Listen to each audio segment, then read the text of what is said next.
Vous êtes bien sur le plateau de la matinale de ce vendredi 18 novembre. C'est la DER de la semaine déjà. Nous sommes ensemble pour une vingtaine de minutes pour faire le point sur l'actu 100% Vendée donc de ce jour. On se retrouvera ensuite à partir de lundi en direct dès 7h sur l'antenne. Aujourd'hui, en attendant, nous parlons de Vendée Métiers. C'est le grand salon dédié à l'apprentissage en Vendée. Il est de retour à la fin du mois au Vendespace. On va commencer à vous en donner quelques détails.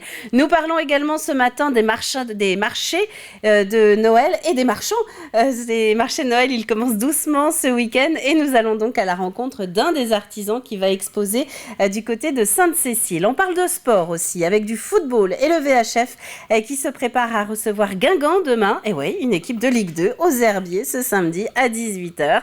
Et ouais, c'est ça la magie de la Coupe de France.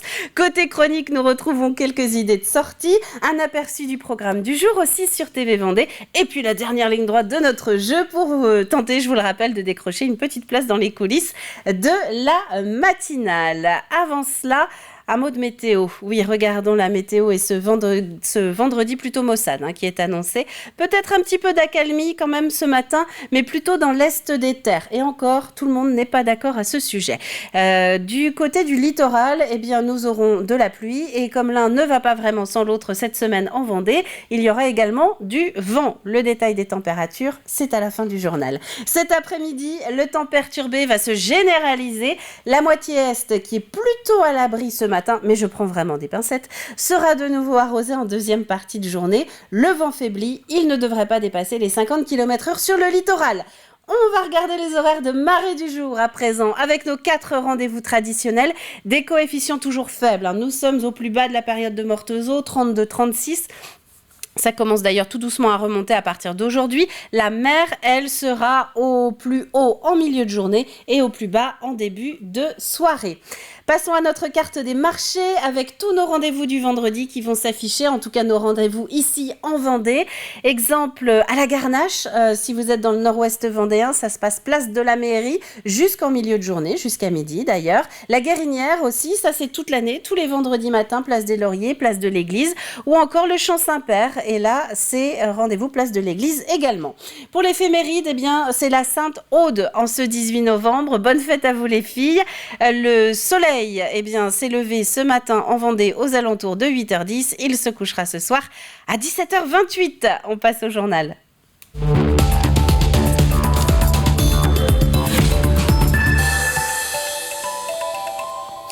C'est un sujet à la maison qui, il faut bien l'avouer, est plus souvent cause de crispation et de questionnement que de détente. Les collégiens et les lycéens entrent très prochainement dans la période des choix d'orientation. Les premiers vœux sont à formuler sur Parcoursup dans 2 mois exactement, le 18 janvier. Et d'ici là, les portes ouvertes et les salons vont se multiplier. Alors pour essayer de centraliser toute l'offre vendéenne concernant l'apprentissage, ou en tout cas une bonne partie, Vendée Métiers finalise justement son programme avant le lancement de sa 5e édition. Ce sera à la fin du mois. C'est un format tout à fait unique où il y a eu un collectif où l'ensemble des acteurs vendéens se sont rassemblés pour montrer toutes les voies possibles dans les voies de l'apprentissage et de la formation par alternance. Et il y a une place particulière sur l'orientation. Et donc la région a depuis 2019 une compétence partagée avec l'Éducation nationale sur les sujets d'orientation, aussi bien sur la présentation des formations, la connaissance des métiers, mais également le rapprochement qui peut être fait entre l'école et l'entreprise. Et le rendez-vous donc pour Vendée Métiers, c'est au Vendespace les 26 et 27 novembre prochains. J'en profite pour vous annoncer un petit peu en avant-première qu'Arnaud Charpentier, qui est donc l'élu au conseil départemental en charge de Vendée Métiers, sera justement notre invité de la matinale sur TV Vendée mardi prochain. En bref, à présent, cette fuite de gaz hier après-midi à Saint-Gilles-Croix-de-Vie. C'est un tuyau qui a été arraché alors que des travaux étaient en cours. 18 personnes ont été évacuées sur le moment. Un incident aux conséquences conséquences assez lourdes puisque 350 foyers ont été impactés par cette fuite, dont l'hôpital Gillot-Crucien.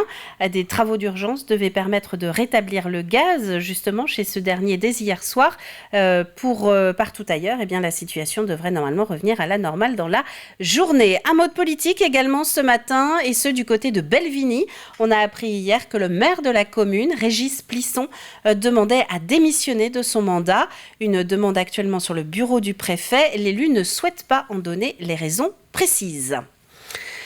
Les marchés de Noël se préparent, c'est même la toute dernière ligne droite puisque les premiers rendez-vous commencent demain. C'est le cas de Sainte-Cécile au nord de Chantonnay, 6e édition de ce marché avec plus de 80 exposants demain et dimanche. Parmi eux, Émilien Rondard qui cultive et sculpte en quelque sorte le Tillandsia. Cyril Guillet.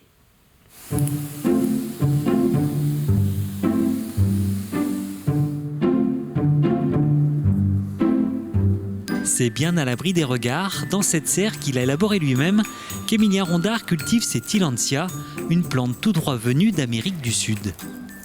Les Tillandsia font partie de la famille des broméliacées, tout comme l'ananas. Et ce sont des plantes qu'on dit épiphytes, qui vivent en Amérique centrale, Amérique du Sud, accrochées aux branches des arbres, accrochées à un support. Elles n'ont donc pas besoin de terre pour se développer. Tout passe par le feuillage, c'est le feuillage qui nourrit la plante. Chez nous, en France, selon l'humidité dans laquelle la plante va évoluer, on gère les arrosages en arrosant les feuilles par bain ou par pulvérisation. Installé depuis 2 ans sous le nom de la cabane à Tillandsia, il cultive exclusivement des plantes venues de l'Hexagone. Des espèces acclimatées qui, pour certaines, peuvent passer l'hiver en extérieur.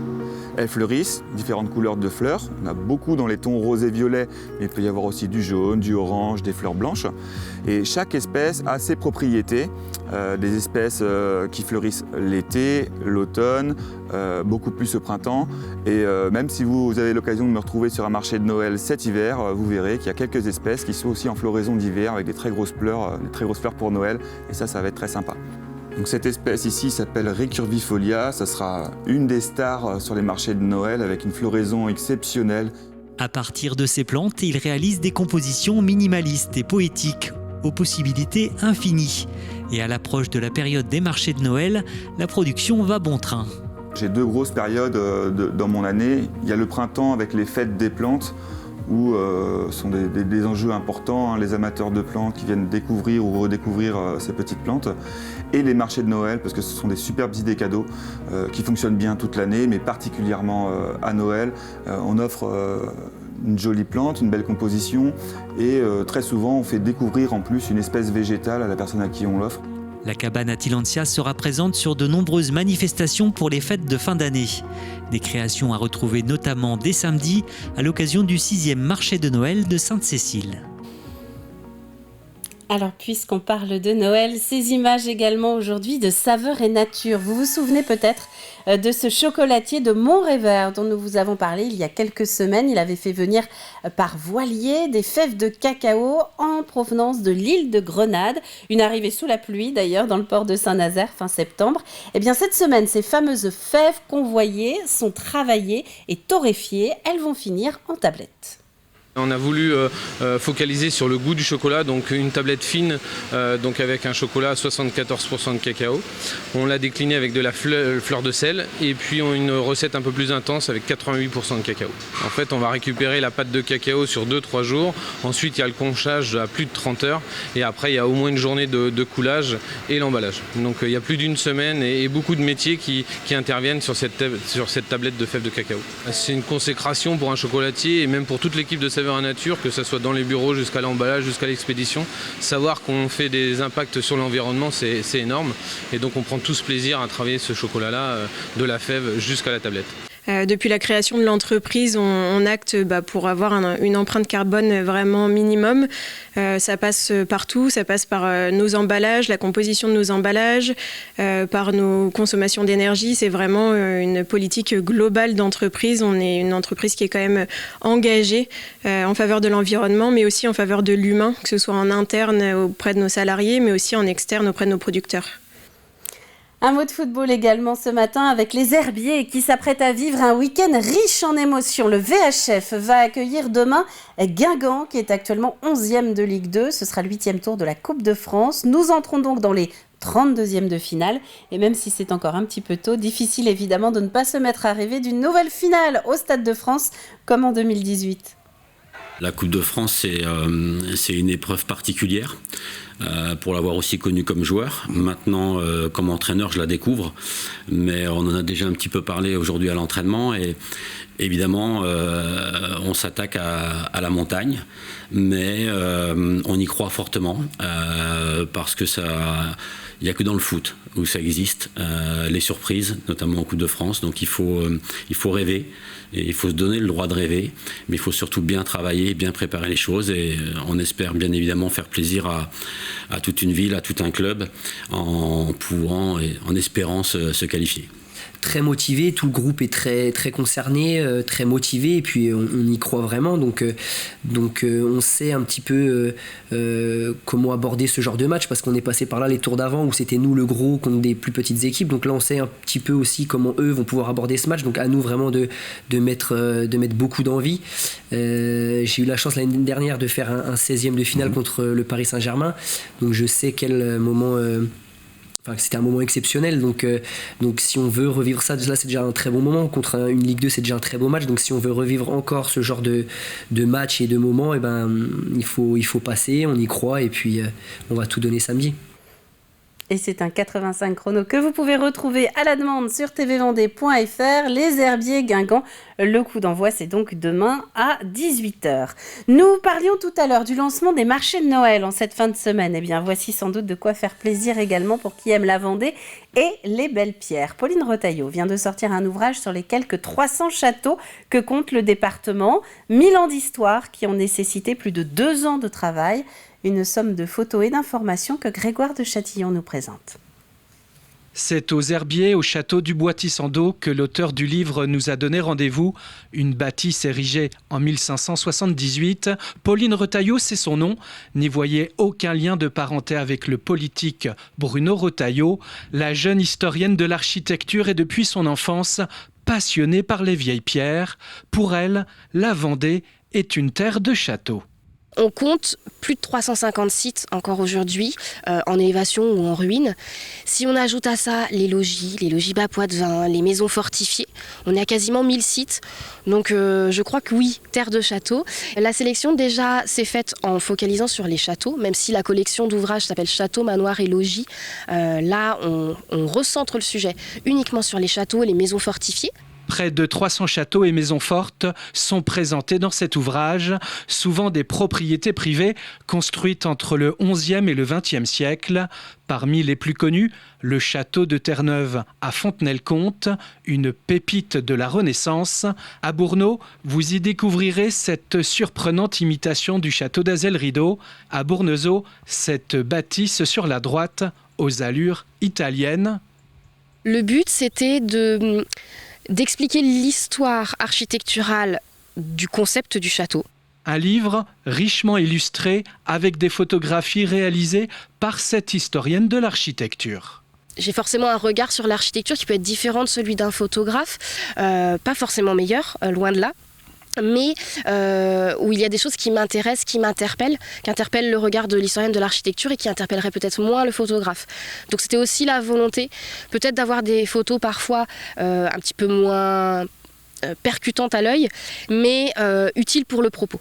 Le livre « Châteaux, manoirs et logis de Vendée » est désormais disponible dans toutes les bonnes librairies de Vendée. Et puis décidément, les équipes de poupées n'en finissent plus d'étonner. Le site internet du festival annonçait depuis quelques jours une surprise pour Noël. Eh bien, elle a été dévoilée hier à la mi-journée. À l'occasion des 35 ans du festival de poupées, vous allez pouvoir tester un train de Noël en plein cœur de Saint-Malo-du-Bois. C'est le même principe que le Las Vegas des Bois qui avait été déjà lancé il y a 11 ans maintenant, vous en souvenez peut-être. Un vrai train, le Malouin Express, un voyage et des animations au cœur de la commune. Ce sera les 17 et 18 décembre prochains. Les réservations se font sur le site du festival. Ça, c'est pour l'actualité du jour. On va terminer quand même avec nos prévisions météo détaillées pour ce vendredi matin. Regardez, il vaut mieux être dans la moitié est de la Vendée qu'à l'ouest, dans les terres, petite accalmie temporaire, avec des pluies sans doute un peu plus rares et même des éclaircies. Sur la côte, les averses vont se maintenir, le vent également, et c'est cette météo côtière qui va ensuite se généraliser à tout le département. Voilà pour le flash de ce vendredi. On va retrouver maintenant nos chroniques du jour dans la matinale de fin de semaine. Au programme, nous allons parler des colocs. Et oui, c'est le sujet de notre Plus Info. Vous allez voir que le département mise aussi là-dessus comme solution temporaire pour les nouveaux jeunes actifs vendéens. Un aperçu également de la rencontre avec le nouveau grand patron de toutes les écoles privées de Vendée. Il s'appelle Stéphane Nouvel. Et c'est le directeur de l'enseignement catholique du département depuis le mois de septembre. Enfin, quelques idées de sortie, évidemment, puisque nous sommes vendredi.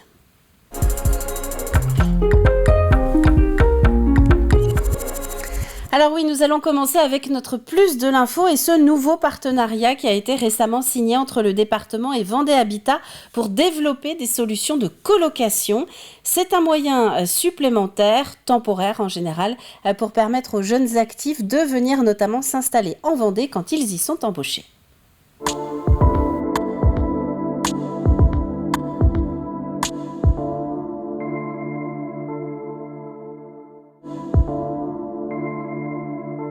On a tous les jours des personnes en tant qu'élus qui viennent nous voir et qui nous disent « mais j'ai déjà des difficultés de recrutement et quand j'ai recruté quelqu'un, j'ai une difficulté pour pouvoir le loger ». Donc cette solution effectivement de la colocation, et il y aura d'autres sans doute, d'autres développements, et bien permettra en tout cas de pouvoir faire face dans le parc existant et aussi sans doute dans les différentes structurations qu'on pourra avoir. Je pense qu'effectivement, il y a des changements de mentalité. Ce sont des jeunes qui ne sont pas si loin de leurs études, effectivement, où ils ont déjà vécu cette colocation. Mais on voit aussi un changement de mentalité. On voit aussi des salariés, au-delà de 30 ans, qui se disent on préfère avoir des espaces un peu plus vastes qu'on va partager. Il y a peut-être aussi cette solitude qui n'est pas toujours facile aussi à gérer. On voit bien qu'il y a des reconstitutions en fait de familles. Il y a soit effectivement des familles qui se recomposent, mais il y a aussi des familles monoparentales et du coup le parc existant ne correspond plus en totalité avec la nouvelle forme en fait des cellules familiales. Et donc ça nous permet effectivement de pouvoir dans certains aménagements de se dire que étant donné que ça ne correspond plus, eh bien on peut faire évoluer vers cette solution de la colocation. Au-delà même de cette tranche d'âge, je pense que même il y aura des choses à travailler auprès des seniors. On voit que la colocation, elle était plutôt dans les milieux urbains au niveau des seniors, et on voit bien que petit à petit, eh bien cette idée de colocation, je ne sais pas si c'est les petits enfants qui susurrent ça à leurs grands-parents, mais on voit que sans doute en plus on voit bien par rapport aux dépenses d'énergie, ce seront peut-être des solutions qu'il nous faudra vraiment travailler à l'avenir. Ce sera une des solutions. Tout le monde n'est pas en capacité, effectivement, on n'a pas le souhait de vouloir vivre ensemble, mais on voit quand même que, je le dis encore, il y a une question de partage des charges, c'est loin d'être négligeable. Et puis, il y a, je pense, cette volonté aussi, on est dans des mutations et on le voit bien. Enfin, moi, j'ai des jeunes qui n'imagineraient pas de faire un grand trajet tout seul dans leur voiture et qui se disent il faut qu'on aille vers le covoiturage. Je pense que la colocation, elle sera aussi sans doute dans ces mutations. Et si vous êtes donc intéressé par ce programme et ce partenariat, les informations sont à prendre auprès de Vendée Habitat, qui a pour l'instant 7 colocations en Vendée et qui doit en développer d'autres, notamment du côté de Challans ou encore d'Esnay. Quant à nous, il est temps de sortir maintenant.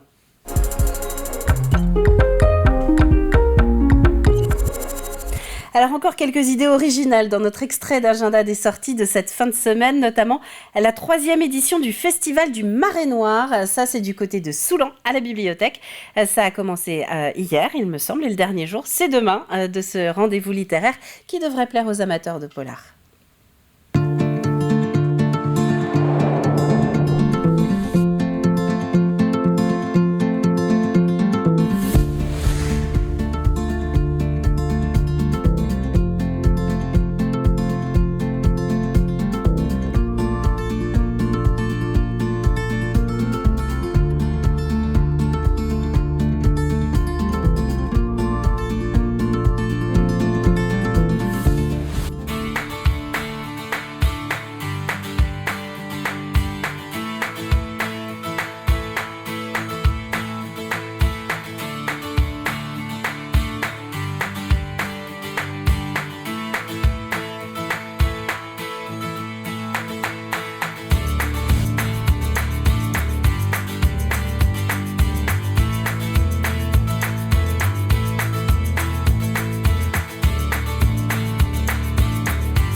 Voilà pour ces quelques idées de sortie pour cette fin de semaine. Et à l'inverse, sachez que si vous étiez intéressé pour découvrir le spectacle Naturia qui était initialement prévu demain samedi au Vendée Espace, eh bien ce spectacle a été annulé. La troupe annonce sur son site un événement imprévu et indépendant de sa volonté.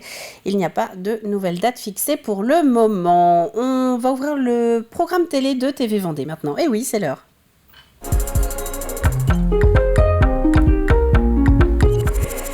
La Vendée est son nouveau port d'attache depuis la rentrée. Stéphane Nouvel est le nouveau directeur de l'enseignement catholique de Vendée depuis septembre. Hervé Leroc l'a embarqué dans la voiture de Sans Détour pour faire un petit peu connaissance. Qu'est-ce qui t'a donné envie de venir en Vendée ? C'est un appel. Alors d'abord, c'est aussi un rapprochement familial, hein, ouais. Puisque une partie de ma famille est des Pays de la Loire. Bon, de la Loire-Atlantique, d'accord. Mais c'est un peu l'étranger. Hein, c'est ça. Pour le Vendéen, c'est un peu l'étranger. C'est ça. En tout cas, retour aux sources après avoir fait ce globe-trotter là. Ouais. Voilà.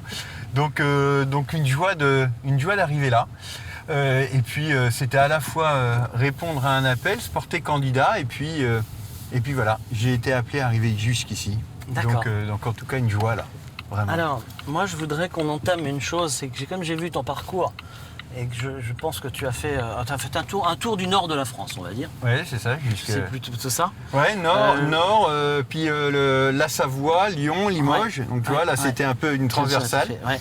Et puis retour là. Je me dis que ta femme est sainte en fait. Oui. Parce que pour te suivre au travers de toutes tes pérégrinations, elle travaille ? Oui, ma femme est prof des écoles. D'accord. Voilà, dans l'enseignement catholique. Oui, en soi, le tour de ce changement là de lieu, c'est à la fois un projet certes professionnel pour moi, mais également un projet familial. C'est-à-dire qu'en fait, si je suis devenu chef d'établissement, on en reparlera peut-être après, ouais. mais et si j'ai vadrouillé comme ça, c'est un choix familial, tant de mon épouse, avec mon épouse, qu'avec mes enfants. Ah oui, d'accord. Parce que c'est pas le tout, mais il faut embarquer tous les enfants aussi. 5 enfants. 5 enfants. Ouais. Voilà. Et donc c'est un choix familial, vous avez toujours aimé ça ? Gigoter. C'était pas forcément prévu au départ. Ouais. Voilà, moi je suis devenu prof des écoles titulaire, parce que en fait, je suis titulaire du concours de prof des écoles, oui, ça, j'ai vu que c'était à Lille, ouais. Et rien de me prédestinait à ce que je fasse un petit tour de France, quoi. Ouais. Voilà, entre guillemets. T'es encore jeune en plus, t'as beaucoup bougé. Oui. Plus tu bouges, plus c'est facile ou plus c'est difficile de s'acclimater ? En fait, c'est facile, c'est une posture en fait, c'est une manière d'être. Nous, on a toujours déménagé en se disant, eh bien on verra bien quoi. Et puis en route. Donc en fait, le fait de partir quelque part sans forcément connaître cette destination, fait que forcément on va accueillir l'inconnu. D'accord. Et pour en savoir un petit peu plus justement sur Stéphane Nouvel, qui est donc le nouveau grand patron de toutes les écoles catholiques ici en Vendée, rendez-vous dans Sans Détour, diffusé au fil de la journée sur l'antenne de TV Vendée, mais également à la demande sur nos différentes plateformes. Il est grand temps maintenant de passer pour nous au dernier appel du jeu de la matinale pour toute cette semaine.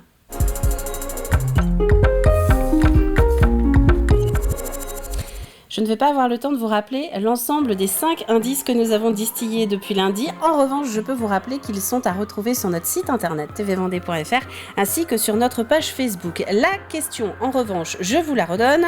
Dans cet extrait, où a été téléporté notre jeune héros des mécanismes du temps ? Les mécanismes du temps, c'est ce feuilleton qui a été diffusé justement sur TV Vendée il y a quelques semaines et que vous pouvez retrouver sur notre site internet. L'indice du jour, on peut aussi le connaître sous le nom de Fontaine des Beaux Esprits. Et si vous avez un petit peu de temps, je vous invite à aller regarder également le replay du reportage de mon collègue Grégoire de Châtillon qui a été fait sur ce livre dont nous avons parlé il y a quelques minutes sur les châteaux justement en Vendée. Il se trouve que peut-être, je dis bien peut-être, la réponse est dans son reportage. Voilà, en tout cas, la réponse, elle est dans ce livre. Où a été téléporté notre jeune Vendéen dans cet extrait des mécanismes du temps. Là-dessus, c'est la fin de cette matinale. Ah oui, à la clé quand même, vous avez 2 d'entre vous, vous aurez la chance de pouvoir nous rejoindre dans les coulisses de la matinale pour vivre un petit peu avec nous pendant 1 heure l'émission, pour voir l'envers des caméras. C'est la fin, justement, de cette matinale en vous attendant, en attendant nos gagnants. Je vous remercie d'avoir été encore au rendez-vous. On se retrouve lundi matin maintenant à 7h en direct. D'ici là, très bonne fin de semaine à vous tous et à lundi.